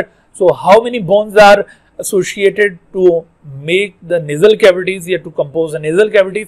तो 3 इसमें बोन्स याद रखनी है, एक वोमर है, दूसरी नेजल और तीसरी इंफीरियर कॉन्का। यहाँ पर भी आपसे अगर टाइप्स ऑफ बोन पूछे जाए तो 3, लेकिन number of bones which form the nasal cavities तो कितनी है? वोमर 1 होगी, नेजल 2 होंगी और इंफीरियर कॉन्का भी 2 होंगी। टोटल 5 बोन्स नेजल कैविटीज के अंदर मौजूद हैं। ठीक है, लेकिन टाइप्स ऑफ बोन्स पूछे जाएं तो फिर आपने 3 टाइप्स यहाँ पे बताना है। टाइप वर्ड यूज नहीं होगा तो नंबर ऑफ बोन्स फिर 5 होंगी। ठीक होगी बात? अच्छा, उसके बाद फिर देखिए पैलेटाइन और मैक्सिला बोन। पैलेटाइन और maxilla again these are paired bones. Palatine और मैक्सिला आपको मैंने ये रेस्पिरेटरी सिस्टम में भी इनके बारे में बताया था, डाइजेस्टिव सिस्टम में भी बताया था कि हमारा ये जो पैलेट होता है which separates the nasal cavity and oral cavity, दरमियान में ये पार्टीशन है palate. This palate is composed of 2 type of bones, एक इसके अंदर पैलेटाइन बोन है और दूसरा इसके अंदर मैक्सिला बोन है। इनकी लोकेशन क्या होगी? तो palatine bone is present at the front, यानी ये इंटीरियर है, और जबकि मैक्सिला पोस्टीरियरली प्लेस्ड है पैलेट के अंदर। ठीक है, तो इस तरह से ये पैलेटाइन और मैक्सिला बोन्स ये पैलेट के अंदर मौजूद हैं। तो आपने देखा कि ये जो फेस था हमारा, फेस इन 14 बोन्स पर मुश्तमिल था, जिसमें से 6 पेयर्ड थी, तो पेयर्ड यानी 12 ये हो गई, और ये 2 total 14 bones are present in this beautiful face. अच्छा, उसके बाद आप नेक्स्ट देखिए एयर ऑसिकल्स। एयर ऑसिकल जो कि 6 बोन्स हैं, इनको मिडल ईयर ऑसिकल्स भी कहा जाता है। हमारे कान के अंदर 3 हिस्से होते हैं, एक एक्सटर्नल एयर, एक मिडल एयर और एक इंटरनल एयर। तो जो मिडल एयर है उसके अंदर ये बोन्स मौजूद होती हैं, इनको एयर ऑसिकल्स कहा जाता है, और ये तीनों पेयर्ड हैं, यानी 3 इस साइड पर होंगी और 3 इस साइड पर होंगी। अच्छा, बाज बुक्स के अंदर इनको भी स्कल से एक्सक्लूड किया हुआ होता है, और स्कल के अंदर टोटल 22 बोन्स सपोज की जाती हैं, यानी 6 ये निकाल दी, एक वाइड निकाल दी, यानी सिर्फ फेशियल और क्रेनियल बोन्स को स्कल कहा जा रहा होता है। तो वो छोटी क्लासों की हद तक तो वो ठीक है, चलें, स्कल के अंदर ये 2 हिस्से बता दिए जाते हैं और स्कल में 22 बोन्स हैं। अगर हम ये सिर्फ 22 को ही शुमार करें और इनको वैसे एक्सक्लूड कर दें तो वो 206 बोन्स पूरी नहीं होती हैं। लिहाजा आपने 9th-10th में ये छोटी क्लासों में इस तरह से स्कल के अंदर 22 बोन्स पड़ी होंगी कि 8 उसमें क्रेनियल और 14 फेशियल बोन्स हैं, और ये दोनों मिलकर टोटल 22 बोन्स बनाती हैं। तो वो लोअर लेवल के ऊपर कॉन्सेप्ट ठीक था, लेकिन अब आपने याद रखना है कि skull consist of total 29 bones, उसमें आपने एयर ऑसिकल्स को भी इसके अंदर शुमार करना है, और जो हेवाइड बोन मैंने आपको बताया कि बेस ऑफ स्कल में मौजूद है वो भी इसमें इंक्लूड करना है। ठीक है भाई। तो अच्छा, अब आप देखिए कि एयर ऑसिकल्स ये टोटल आपको मैंने बताया 6 बोन्स हैं, यानी 3 पेयर्स में मौजूद हैं, 3 इस साइड पर 3 इस साइड पर, और इनके नाम क्या है? Incus, malleus and stapes. Stapes इसके बारे में खास तौर पर याद रखना है आपने कि this is smallest bone in our skeleton. Skeleton की सबसे छोटी बोन है ये। इसी तरह आगे अभी हम फीमर के बारे में पढ़ेंगे, वो लार्जेस्ट बोन है। तो ये स्मॉलेस्ट बोन और लार्जेस्ट बोन जरूर याद होना चाहिए। ये वर्ड की प्रोनाउंसिएशन भी आप माइंड में रखिए। दिस इज नॉट स्टेप्स, इसको स्टेप्स नहीं कहते, इसको कहते हैं स्टेपीज। तो ये स्टेपीज बोन ये स्मॉलेस्ट बोन है और ये पेयर्ड बोन है। ठीक है। अच्छा, उसके बाद आखिर में आप देखिए स्कल के अंदर एक सिंगल बोन जो कि बेस ऑफ स्कल में आपको मैंने बताई, नोन एज हवाइड बोन। तो इस तरह से ये total 29 bones are present in human skull, या इसको हेड बोन्स भी आप कह सकते हैं। अब यहाँ पर देखो, एक तो मैंने जैसे आपसे पूछा था कि which of the following is the bone, all of the following are the bones of same skeletal division except. तो जैसे 3 नाम आप यहां से उठा लें और एक नाम आप कहीं और से उठाएं, तो इस तरह से करके ये क्वेश्चन होगा। या फिर इसी तरह से आपसे सवाल पूछा जा सकता है कि which of the following bone belongs to the cranial bones, या which of the following bone belongs to the facial bones. इस तरह से किसी डिवीजन के साथ उसका रिलेशन बोन का पूछा जा सकता है। या फिर यूं पूछा जा सकता है कि which of the following is paired bone, या which of the following is unpaired bone, या all of the following are paired and except. तो इस तरह के सवालात यहां से बन सकते हैं। फिर लोकेशन के लिहाज से जैसे मैं आपसे पूछता रहा हूं कि which bone is present in the cheek, which bone is present in the chin, which of the following bones are present in the nasal cavities. तो इस तरह से लोकेशन के लिहाज से भी ये सवालात यहां पर बन सकते हैं। अच्छा, तो उसके बाद हम नेक्स्ट डिवीजन की तरफ आएंगे, लेकिन उससे पहले ये 2 सवाल देख लेते हैं हम। Cranial, the cranium consist of 8 bones which 1 pair and 4 unpaired. ये तो गलत है। 2 पेयर्ड और 4 अनपेयर्ड, बिल्कुल। पेराइटल और टेम्पोरल पेयर्ड हैं और बाकी फ्रंटल, ऑसिपिटल, स्फीनॉइड, एथमॉइड ये अनपेयर्ड हैं। इसका मतलब है कि B should be the right answer, बाकी आंसर्स के मुकाबले में। तो राइट आंसर इज बी। अच्छा, उसके बाद एक और सवाल देखिए कि which of the following is the small single bone which lies at the base of the skull below the टंग। अच्छा, ये जो अभी हम हवाइड का जिक्र कर रहे थे उसमें एक और पॉइंट याद रखें कि it is present below the tongue, base of skull but below the tongue. ये उसकी दूसरी मेन कैरेक्टरिस्टिक है। तो ये कौन सी बोन है? This is actually hyoid bone. ये मैंडिबल नहीं है, ये एक्सिस वर्टिब्रा भी नहीं है, एटलस वर्टिब्रा भी नहीं है, क्योंकि अगरचे ये भी स्कल की बेस में आपको दिखाई देंगे but they are not skull bones. ये दरअसल वर्टिब्रल कॉलम की बोन्स हैं। और साथ यहाँ पर बिलो द टंग जो मेंशन हो गया उससे भी हम एटलस और एक्सिस वर्टिब्रा को एक्सक्लूड कर देंगे। तो राइट आंसर यहां पर क्या होगा? हवाइड बोन जी। उसके बाद दूसरी जो डिवीजन है वो है वर्टिब्रल कॉलम। एक्सियल स्केलेटन में दूसरी डिवीजन वर्टिब्रल कॉलम कहलाती है। वर्टिब्रल कॉलम, इसके लिए कुछ अल्टरनेटिव टर्म्स भी यूज की जाती हैं। Vertebral column is also known as backbone. Backbone ये हमारे बॉडी का एक इंपॉर्टेंट पार्ट है, बैकबोन। अक्सर किसी चीज की इंपॉर्टेंस बतानी हो तो हम कहते हैं ना कि ये इस चीज की बैकबोन है, यानी वो उसमें बहुत ही इंपॉर्टेंट हैसियत रखता है वो कंपोनेंट, इस वजह से उसको बैकबोन कहते हैं। इसी तरह से ये हमारी बैकबोन है, यानी इसका हमारी बॉडी के अंदर बहुत ही इंपॉर्टेंट रोल है। खास तौर पर ये जो हम अपराइट खड़े होते हैं या बैठ पाते हैं, that is because of this vertebral column. और फिर इसी तरह चलना भी इसी वर्टिब्रल कॉलम की वजह से मुमकिन हो रहा है। तो इसको बैकबोन भी कहते हैं या इसको स्पाइन भी कहा जाता है। एक और वर्ड इसके लिए यूज किया जाता है, स्पाइन। इसी वजह से हमारे नर्वस सिस्टम का जो हिस्सा इस वर्टिब्रल कॉलम के अंदर से गुजर रहा है, उस पार्ट को कहते हैं स्पाइनल कॉर्ड। उसका नाम स्पाइनल क्यों रखा गया? स्पाइनल इसी वजह से कि वो दरअसल स्पाइन से गुजर रहा होता है, इस वजह से उसको स्पाइनल कॉर्ड कहा गया है। तो vertebral column is also known as backbone and the spine. अच्छा, वर्टिब्रल कॉलम में जो स्केलेटल एलिमेंट्स मौजूद हैं उनको कहते हैं वर्टिब्री। उनके लिए खास टर्म यूज की जाती है vertebrae. And there are 33 vertebrae are present in vertebral column. लेकिन बच्चों याद रखो कि इनमें से बाज वर्टिब्री बाद में फ्यूज कर जाती हैं और फ्यूजन के बाद वो सिंगल बोन के तौर पर बिहेव कर रही होती हैं। तो इस तरह से जो टोटल नंबर ऑफ बोन्स बन जाएंगी वर्टिब्रल कॉलम के अंदर, वो 26 कहलाएंगी, 33 नहीं कहलाएंगी। ठीक है, अगरचे जो अगर सवाल यूं पूछा जाए कि the bones of the vertebral column are called, तो फिर तो आप वर्टिब्री उसको मान लें। लेकिन अगर आपसे पूछा जाए कि how many bones are present in vertebral column, फिर आपने 33 नहीं कहना, फिर आपने 26 वाले ऑप्शन को ऑप्ट करना है। क्योंकि अगर वर्टिब्री के नंबर के बारे में पूछा जाए तो फिर नाम वर्टिब्री यूज किया जाता है, यानी which of the following are the number of vertebrae present in vertebral column, फिर आप 33 को ऑप्ट करेंगे। तो यहां पर भी केयरफुल होने की जरूरत है, अक्सर मिस्टेक हो जाती है। अच्छा, तो आप देखिए कि ये जो वर्टिब्रल कॉलम आपने देखा, इसका बुनियादी रोल था protection of the spinal cord, और इसके अलावा ये हमारा जो अपराइट स्टैचू है उसको मेंटेन करने में इन्वॉल्व है। वर्टिब्रल कॉलम की ये जो 33 वर्टिब्रीज आपको मैंने बताई हैं, इनको हम 4 रीजन्स में डिफरेंशिएट कर सकते हैं। These vertebrae can be divided into 4 regions. Neck region की वर्टिब्री, इनको सर्वाइकल वर्टिब्री कहा जाएगा।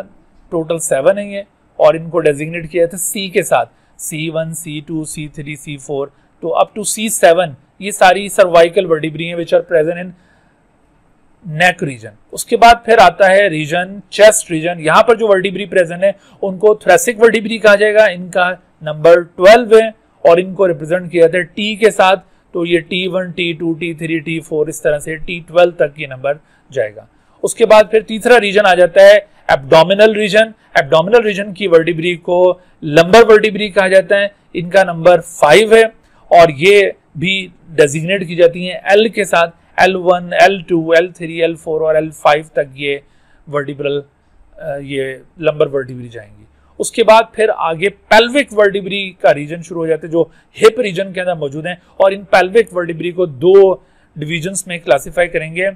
जो शुरू की एंटीरियर या सुपीरियर 5 जो पेल्विक वर्टिब्री होंगी, they are fused to form sacrum bone, और जो lower posterior superior 5 fused to form sacrum, और जबकि inferior 4 fused to form coccyx. तो ये सैक्रम भी एक सिंगल बोन है, कॉक्सिक भी एक सिंगल बोन है। इनको सिंगल बोन अब माना जाएगा, इनको 5 और 4 काउंट नहीं किया जाएगा, क्योंकि ये 5 वर्टिब्री की फ्यूजन से सैक्रम बना है और कॉक्सिक 4 वर्टिब्री की फ्यूजन से बना है। ठीक हो गया। अच्छा, इसके अलावा आपने 2 और नाम याद रखने के जो बिल्कुल टॉप मोस्ट सर्वाइकल वर्टिब्री हैं, उसमें ये C1 ये एटलस वर्टिब्री कहलाती है। एटलस इज द C1 यानी फर्स्ट सर्वाइकल वर्टिब्रा, और C2 is called access vertebrae. तो ये 2 अलग से नाम आपने याद रखने, एटलस एंड एक्सेस वर्टिब्री। ये C1 और C2 वर्टिब्रीज हैं रिस्पेक्टिवली, इनके नाम भी आपने जरूर याद रखने हैं। अच्छा, ये जो आपने 4 किस्म की वर्टिब्री देखी हैं जो 4 मुख्तलिफ रीजन से मौजूद थी, तो ये 4 मुख्तलिफ कर्व्स फॉर्म कर रही होती हैं।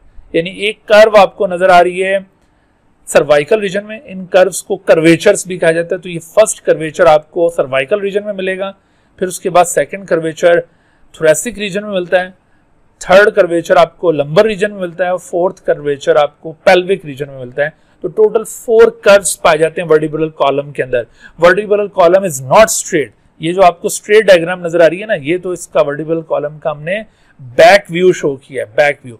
साइड व्यू से अगर आप देखें वर्टिब्रल कॉलम में तो आपको ये इस तरह से कर्व्स दिखाई देंगे और ये कर्व्स दरअसल हमारी स्टेबिलिटी को इंप्रूव करते हैं। अगर ये कर्व्स ना होते, स्ट्रेट होता वर्टिब्रल कॉलम, तो हमारी बॉडी इतनी स्टेबल ना होती। ठीक है, तो ये वर्टिब्रल कॉलम था। अब इस हवाले से एक क्वेश्चन देखिए कि sacral and coccygeal vertebrae are together called. तो सैक्रल और कॉक्सीजियल वर्टिब्री, इनको कलेक्टिवली पेल्विक वर्टिब्री में शुमार किया जाता है ना। ये हिप रीजन की वर्टिब्री होती हैं, इनको कलेक्टिवली पेल्विक वर्टिब्री कहना चाहिए। लंबर वर्टिब्री तो ये एब्डोमिनल रीजन की वर्टिब्री हैं। थोरेसिक वर्टिब्री आपने देखा था चेस्ट रीजन की वर्टिब्रीज को कहते हैं, और सर्वाइकल वर्टिब्री ये दरअसल नेक रीजन की वर्टिब्री हैं। तो राइट आंसर यहां पर क्या होगा? Right answer will be pelvic vertebrae. अच्छा, एक्सियल स्केलेटन का जो नेक्स्ट पोर्शन है वो है रिब केज। रिब केज ये टोटल 25 बोन्स पर मुश्तमिल है और ये 25 बोन्स 2 किस्म की हैं। इनमें से एक को स्टर्नम कहा जाएगा, ये एक सिंगल बोन है, ये दरमियान में चेस्ट रीजन के अंदर ये सिंगल बोन पाई जाती है स्टर्नम। और जबकि 24 इसके अंदर रिब्स प्रेजेंट है। दूसरे किस्म की बोन्स को रिब्स कहा जाता है, जिनकी टोटल तादाद 24 है और ये पेयर्ड हैं। पेयर्ड में इनका नंबर देखा जाए तो 12 पेयर्स में ये रिब्स प्रेजेंट होंगी। टोटल नंबर 24, और अगर ये पेयर्स में पूछा जाए तो फिर 12 पेयर्स आपने पिक करना है। यहां पर अक्सर गलती हो जाती है, how many ribs are present in human rib cage, तो उसमें 24 अगर आप ऑप्शन पिक कर रहे हैं तो उसके साथ पेयर वर्ड लिखा हुआ नहीं होना चाहिए, और अगर आप 12 आंसर को पिक कर रहे हैं तो उसके साथ पेयर वर्ड लाजमी लिखा हुआ होना चाहिए। ये केयरफुल रहिएगा। अच्छा, तो अब ये जो आपको 24 या 12 पेयर ऑफ रिब्स बताएं, इनको 3 ग्रुप्स में क्लासिफाई किया जा सकता है। इनमें से चंद एक रिब्स ऐसी हैं जो कि डायरेक्टली स्टर्नम के साथ कनेक्टेड है इंटीरियर साइड पर। याद रखो कि पोस्टीरियर साइड से तमाम रिब्स थोरेसिक वर्टिब्री के साथ कनेक्ट होती हैं। हमने टोटल 12 थोरेसिक वर्टिब्री पढ़े थे, T1, T2, T3 से लेकर और T12 तक। तो हर एक पेयर ऑफ रिब ये पोस्टीरियर साइड से यानी बैक साइड से इन थोरेसिक वर्टिब्री के साथ कनेक्टेड होगा, बट इंटीरियर साइड पर हर एक पेयर ऑफ रिब ये स्टर्नम के साथ कनेक्टेड नहीं होगा। तो इनमें से जितने pair of ribs directly sternum के साथ कनेक्ट हो रहे होंगे, अगरचे इनका स्टर्नम के साथ कनेक्शन एक कार्टिलेज के जरिए होता है, बहरहाल जो भी पेयर ऑफ रिब्स स्टर्नम के साथ कनेक्शन फॉर्म कर रहे होते हैं उनको दरअसल ट्रू रिब्स कहा जाता है। और ये टोटल 7 पेयर ऑफ रिब्स हैं, यानी नंबर 1 से लेकर 2, 3, 4, 5, 6 और ये 7 आप देख रहे हैं, they are directly attach with the sternum, therefore these are called true ribs. इसके मुकाबले में दूसरे फॉल्स रिब्स उनको कहा जाएगा which are not directly attach with the sternum, बल्कि ये 8, 9 और 10th पेयर को अगर आप देखिए तो ये तीनों आपस में फ्यूज हो रहे हैं और इस तरह से एक आर्च लाइक स्ट्रक्चर फॉर्म कर रहे हैं। This arch like structure is called coastal arch. तो ये कोस्टल आर्च दरअसल ये इन्हीं 8, 9 और 10th पेयर ऑफ रिब्स की फ्यूजन से ये आर्च फॉर्म हो रही होती है थोरेसिक रीजन के अंदर। ये वाली रिब्स फॉल्स रिब्स कहलाएंगी। फॉल्स रिब्स का नंबर भी आपको याद होना चाहिए, 8, 9 and 10th are the false ribs. और बिल्कुल इसी तरह से जो लास्ट 2 पेयर ऑफ रिब्स हैं यानी 11th and 12th pair of ribs, ये पोस्टीरियरली T11 और T12 से ओरिजिनेट होते हैं, बट ये फ्रंट साइड पर यानी इंटीरियर साइड पर ये रिब्स नहीं पहुंच पाती। ये पोस्टीरियर रीजन में बैक साइड पर ही ये रिब्स टर्मिनेट हो जाती हैं, यानी ये इस तरह से बिल्कुल फ्लोट करी होंगी, हवा में लहरा रही होंगी। इसी वजह से इन रिब्स को फ्लोटिंग रिब्स कहा गया है। दरअसल ये जो फ्लोटिंग रिब्स होती है ना, ये किडनी को प्रोटेक्ट करती हैं। बैक साइड पर हमारे जो किडनी है वो दरअसल ये इसी पोजीशन के ऊपर मौजूद होते हैं, तो ये किडनी की प्रोटेक्शन से कंसर्न है। ठीक है, तो कौन सी रिब्स किडनी को प्रोटेक्ट करती हैं, बाजुकात ये सवाल पूछ लिया जाता है। उसमें आपने ये लास्ट 2 पेयर ऑफ रिब्स जिनको फ्लोटिंग रिब्स कहा जाता है इनको याद रखना है। और जबकि बाकी की जो रिब्स हैं वो चूंकि थोरेसिक कैविटी का मेन पार्ट हैं, तो ये बाकी के रिब्स थोरेसिक रीजन के अंदर कौन से ऑर्गन्स को प्रोटेक्ट कर रही हैं। So these ribs actually protect the heart and lung mainly, जबकि जो आखिरी 2 पेयर ऑफ रिब्स थे वो किडनी को प्रोटेक्ट कर रहे थे। ठीक है, तो इस तरह से आप देखिए कि रिब केज का ये स्ट्रक्चर होगा। उसके बाद एक्सियल स्केलेटन हमारा कंप्लीट हो गया। आपने 25 रिब्स, 25 बोन्स रिब केज के अंदर, 26 बोन्स वर्टिब्रल कॉलम में और 29 बोन्स हेड रीजन के अंदर या फिर स्कल के अंदर काउंट किए, और इस तरह से टोटल 80 बोन्स बन गई है और ये 80 बोन्स एक्सियल स्केलेटन में इंक्लूडेड है।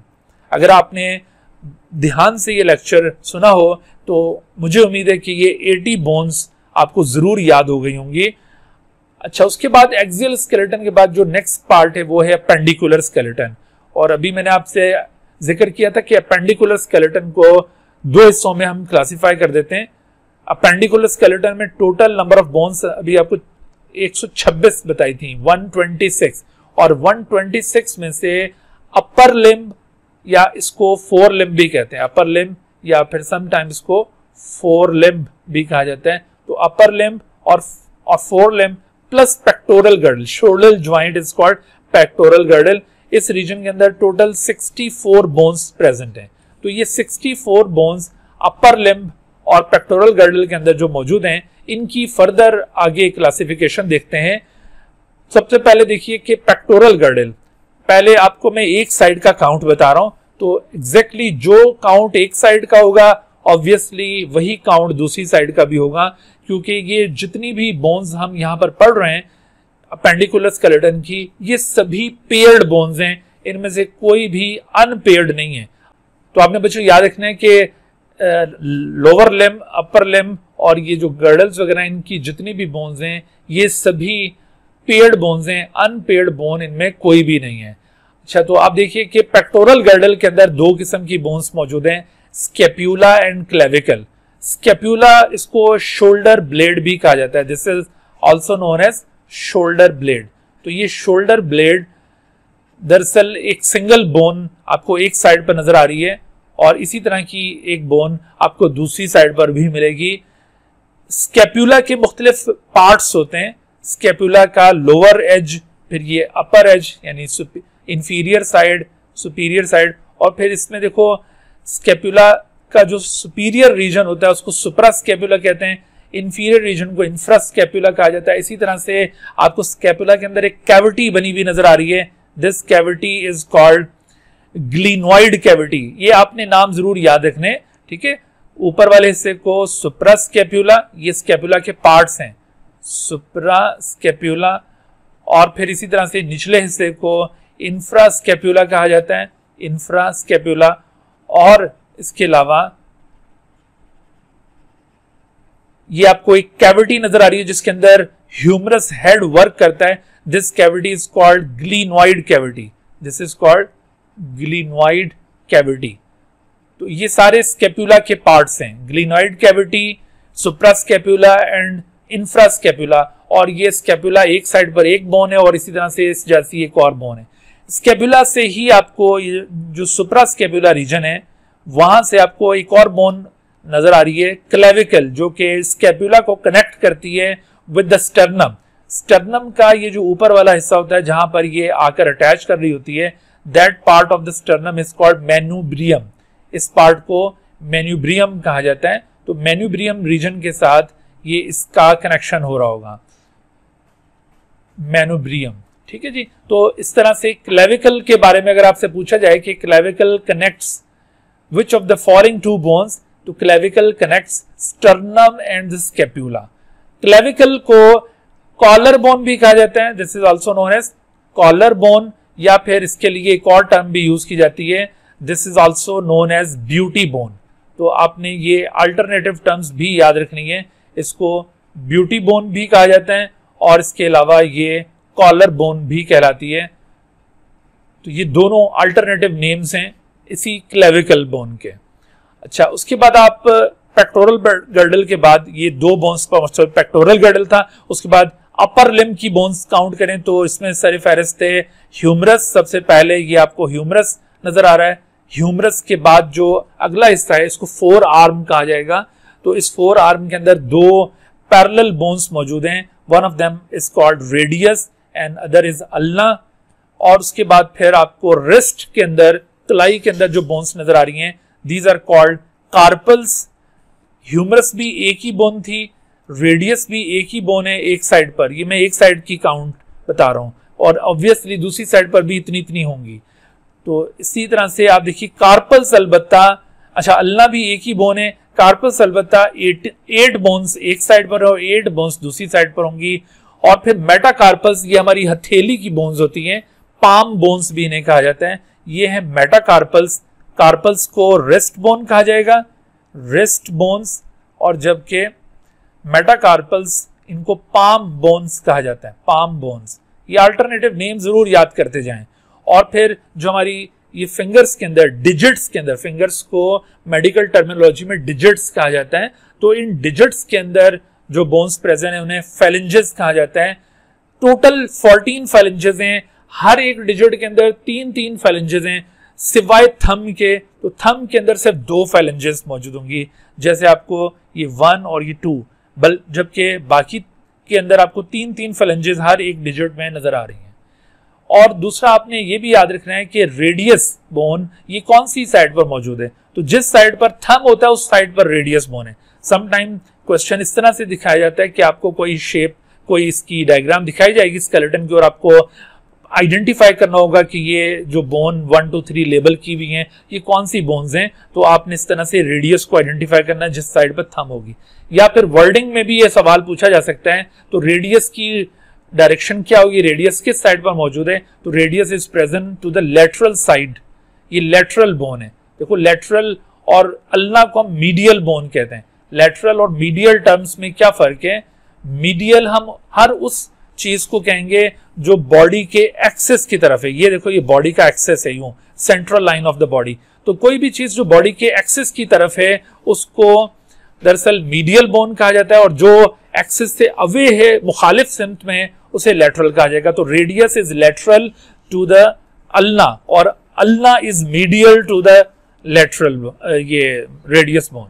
इसी तरह से बच्चों इन बोन्स के आपने ये एंड्स याद रखने, जैसे ये देखो कोई भी बोन का जो एंड बॉडी के एक्सिस की तरफ होगा उस एंड को कहा जाएगा प्रॉक्सिमल एंड, और जो एक्सिस से अवे एंड होगा उसे डिस्टल एंड कहा जाएगा। मिसाल के तौर पर आप देखिए कि ये इस वक्त ह्यूमरस का डिस्टल एंड कहलाएगा, this is distal end. Distal का मतलब है away from the body axis. जैसे हम लेटरल वर्ड यूज कर रहे होते हैं ना, इसी तरह से हम डिस्टल वर्ड यूज करते हैं। लेकिन फर्क क्या होगा, लेटरल हम किस जगह पर यूज करेंगे, अगर कोई भी चीज बॉडी एक्सिस के यूं पैरेलल है तो उसको हम लेटरल कहेंगे, लेकिन अगर कोई भी चीज बॉडी एक्सिस के साथ इस तरह से परपेंडिकुलर हो, मिसाल के तौर पर हम आर्म को इस तरह से ओपन करते हैं तो ये जो बोन का एंड है ये इसके बिल्कुल अपोजिट डायरेक्शन में हो जाता है, तो इस वजह से इसको डिस्टल कहा जाएगा। तो डिस्टल एंड और इसी तरह से ह्यूमरस का ये एंड दरअसल प्रॉक्सिमल एंड है। तो आपने ये प्रॉक्सिमल और डिस्टल टर्म्स भी याद रखनी है, और इस हवाले से भी देखो आपसे क्वेश्चन हो सकते हैं। मिसाल के तौर पर जैसे आपसे कहा जाए कि proximal end of the humerus bone is connected with which of the following bone, तो आपको फौरन याद आना चाहिए प्रॉक्सिमल एंड ये है और ये स्कैपुला के साथ कनेक्टेड है। Distal end of the humerus is connected with which of the following bones, तो यहां पर आपको ये रेडियस अल्ना याद आना चाहिए।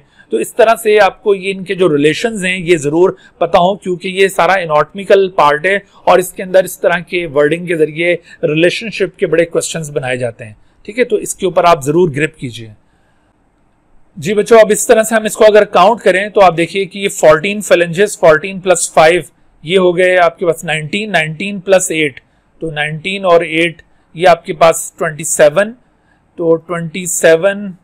उसके बाद आप एक इसमें काउंट कर लें रेडियस को, तो ये हो गया 28, फिर ये अल्लाह एक काउंट कर लें तो ये हो गया 29, एक ह्यूमरस काउंट कर लें तो ये हो गया 30, और इसमें से 2 बोन्स ये स्कैपुला और क्लेविकल काउंट कर लें तो ये हो गया 32। इस तरह से 32 बोन्स एक साइड पर और ऑब्वियसली यही 32 बोन्स दूसरी साइड पर हैं, तो यूं 32 प्लस 32 64 काउंट पूरा हो जाता है। उसके बाद आइए अब हाइंड लिम्ब या जिसको लोअर लिम्ब भी कहा जाता है और पेल्विक गर्डल। अच्छा, पेल्विक गर्डल दरअसल ये हिप जॉइंट को कहा जाता है। पेल्विक गर्डल, इसके अंदर जो बोन्स इंक्लूडेड हैं पेल्विक गर्डल में, असल में तो सिर्फ एक ही बोन है एक साइड पर और वही बोन दूसरी साइड पर भी है, मतलब there is only one pair of bone present in the pelvic girdle. अच्छा, पेल्विक गर्डल में जो एक सिंगल बोन है, दरअसल ये 3 बोन्स की फ्यूजन से बनती है और वो 3 बोन्स कौन सी हैं? वो 3 बोन्स हैं इलियम, ये ऊपर वाले हिस्से में इलियम, दरमियान में आपको इस्कियम पोर्शन नजर आ रहा है और बिल्कुल जो निचला पोर्शन जहां से ये दोनों बोन्स ज्वाइन करती हैं इसको प्यूबिस रीजन कहा जाता है। तो कलेक्टिवली ये तीनों मिलकर ये एम्ब्रियोनिक लाइफ में सेपरेट बोन्स होती हैं, but later on they are fused together to form a single bone और इस बोन को पेल्विक बोन कहा जाता है। तो इस तरह से ये पेल्विक बोन एक साइड पर और इसी तरह की पेल्विक बोन दूसरी साइड पर मौजूद है। And these 2 pelvic bones are jointed with each other only at the point of the pubis और इस ज्वाइंट को कहते हैं pubic symphysis joint। ठीक है, pubic symphysis joint के जरिए ये 2 pelvic bones आपस में ज्वाइंट कर रही हैं, अदरवाइज और किसी पॉइंट पर ये एक दूसरे के साथ ज्वाइंट नहीं कर रही। एक और दूसरी जगह पर जो इनकी यूनियन बनी हुई है वो दरअसल ये sacral रीजन के साथ है। This portion is the sacrum bone।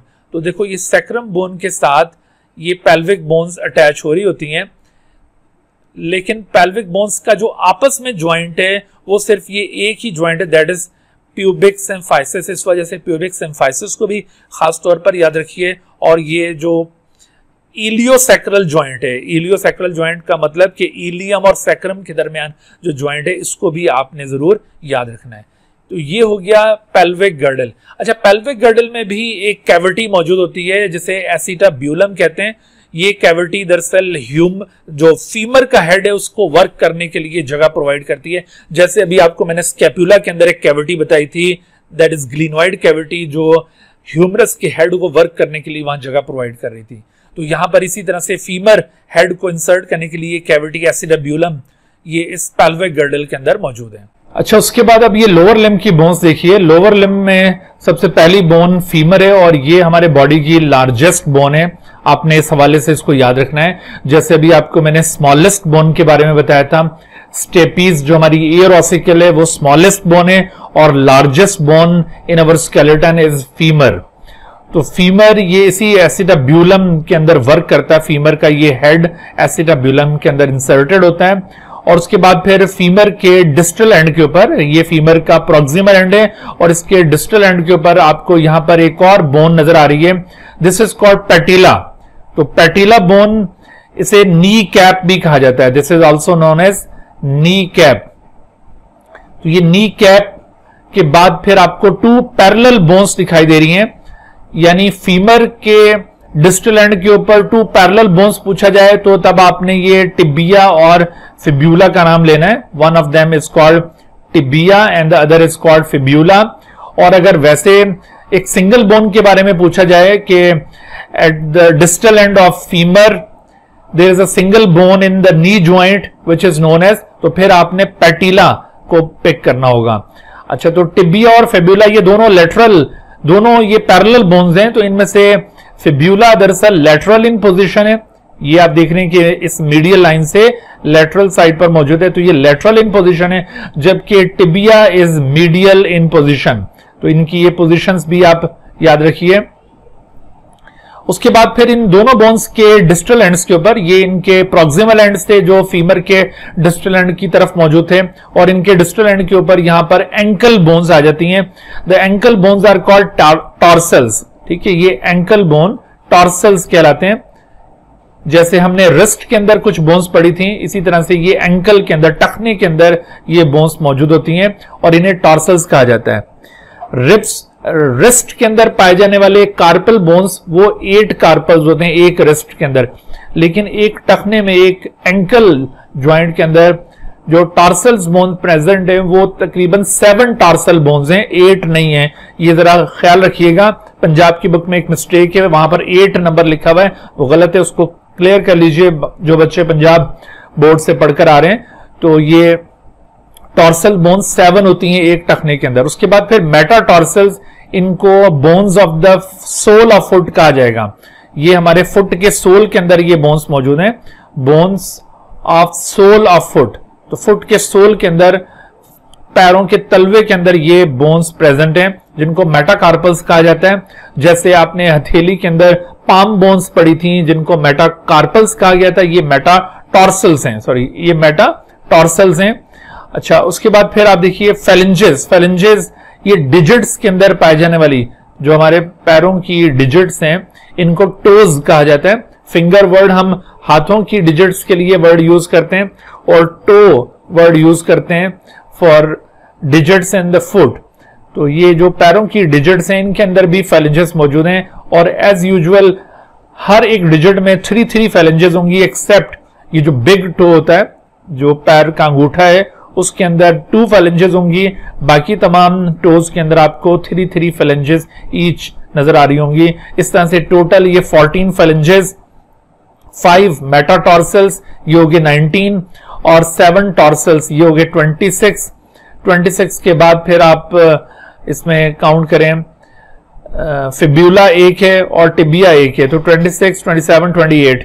पैटिला एक है तो 29, और फीमर एक है तो ये 30 के साथ हम पेल्विक बोन को भी एक ही शुमार करेंगे तो 31, यानी 31 बोन्स एक साइड पर और 31 बोन्स ही दूसरी साइड पर मौजूद होंगी। और इस तरह से ये 31 और 31 मिलकर 62 बोन्स कॉन्स्टिट्यूट करती हैं इन lower limb and pelvic girdle.